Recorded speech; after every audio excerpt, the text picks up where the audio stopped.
I saw look in all like a bicycle. So, yeah.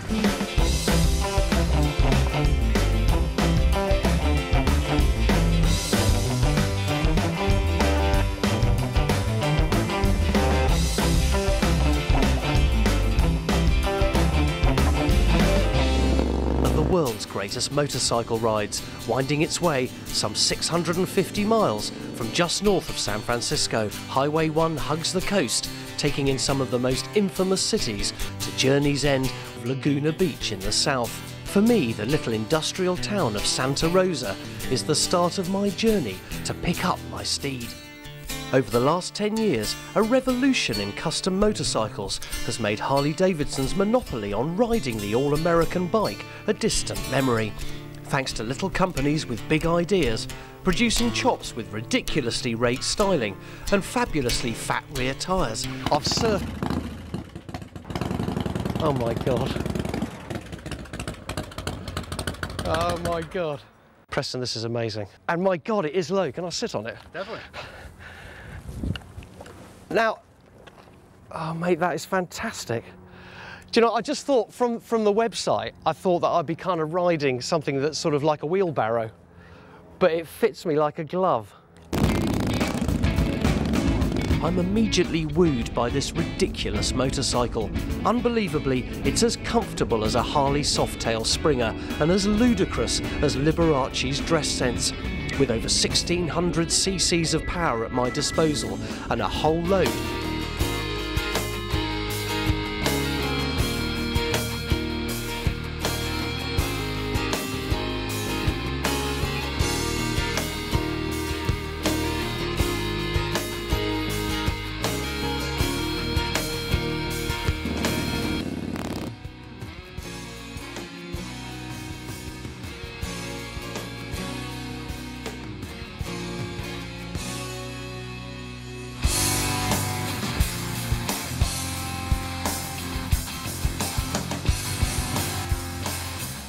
What it is for me, my girlfriend just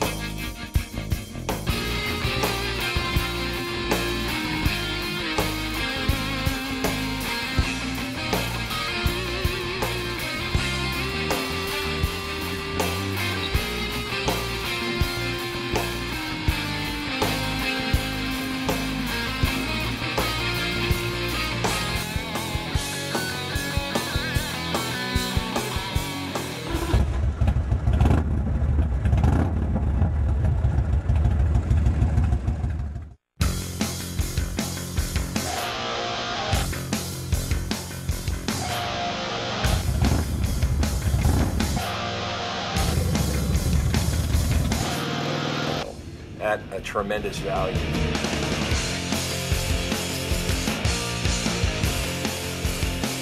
We're always trying to figure out how to get better.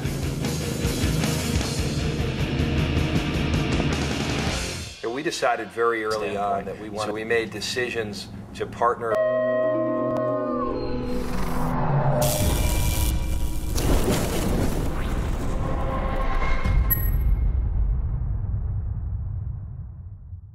And help to push the envelope from a design perspective for us. When we think for autonomous custom motorcycle designer and builder to work that closely with a production company, it's sort of a, for the fabric. Saxon frames are second to none. What goes into them in the beginning in the design process to all the analysis afterwards, they are definitely way above the best in the industry.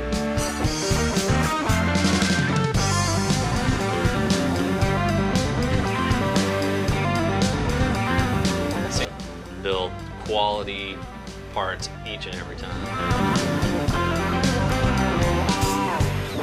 And we could cut up to 4-inch thick anything that you put underneath it. And that's really enabled Saxon to be a leader in the industry because do a lot of parts that no other manufacturer can do.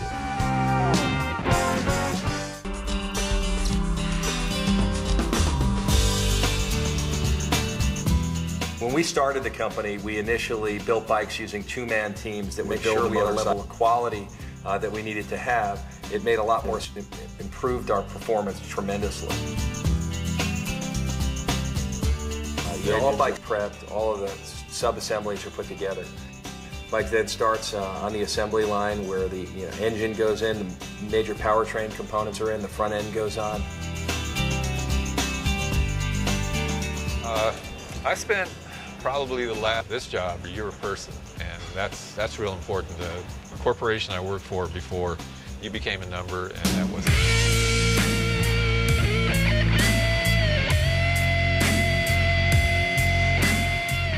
I'm getting the bike ready so that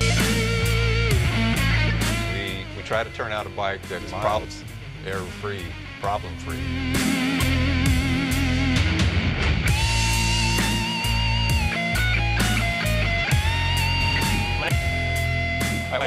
The first thing I do is install the main harness, the oil bag. I put connectors, I cut the wires to the length they need to be cut to.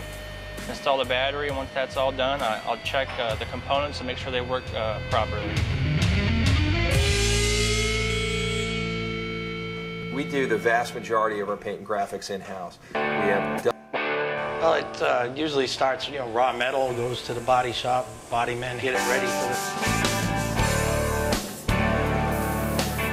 paint shop, takes it and puts the colors on.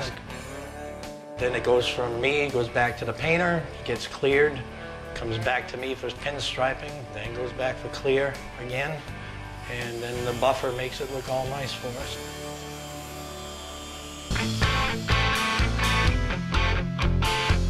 In Station 3, numerous other components go on before it goes to final assembly. Really, nothing is left.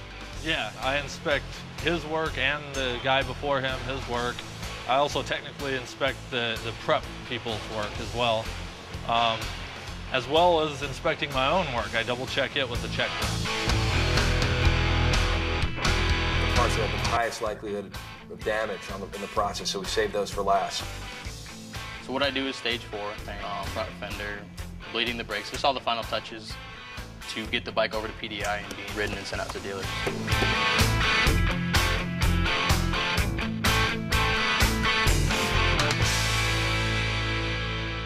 After it's built on the production line, just check some key torque specs on the bikes and air pressure, all the electrical that it's working correctly, the oil lines are routed correctly before we start it up, and then we have a 6-step startup procedure. And then after that, we'll go ahead and it'll go over to PDI to actually be test ridden.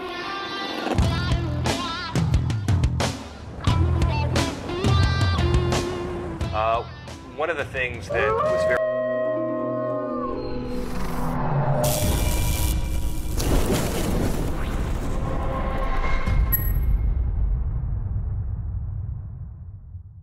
having our bikes look like every other bike out on the market today.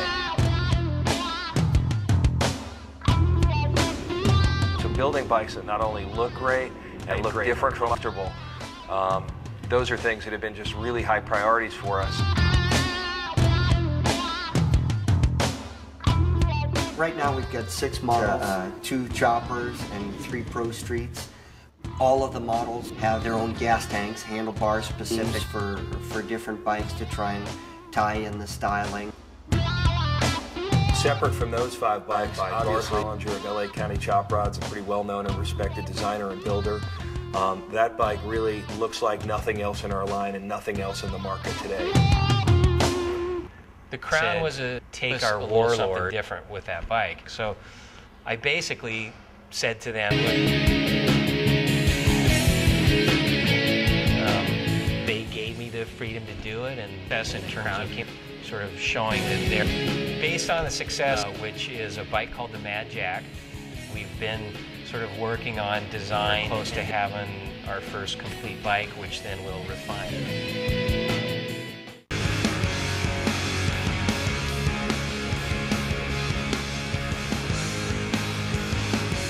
Just everything about the Saxon was what I wanted.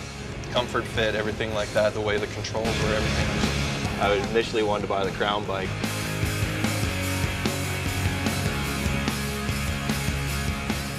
Today we're going to Super Sexy.